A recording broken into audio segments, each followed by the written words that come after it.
mi sensación hoy es mala. Seguro que dentro de unos días el balance que hacemos pues es que hemos llegado a unas semifinales de Copa y que bueno, pues la experiencia que para estas jugadoras tan jóvenes pues les va a servir seguro en el futuro. Ahora mismo pues la sensación que tengo no es buena.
Grande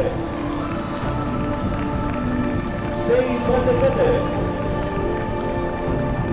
11 Ollane, 12 Oiza, 15 Pinedo, 17 Nereo Nevado,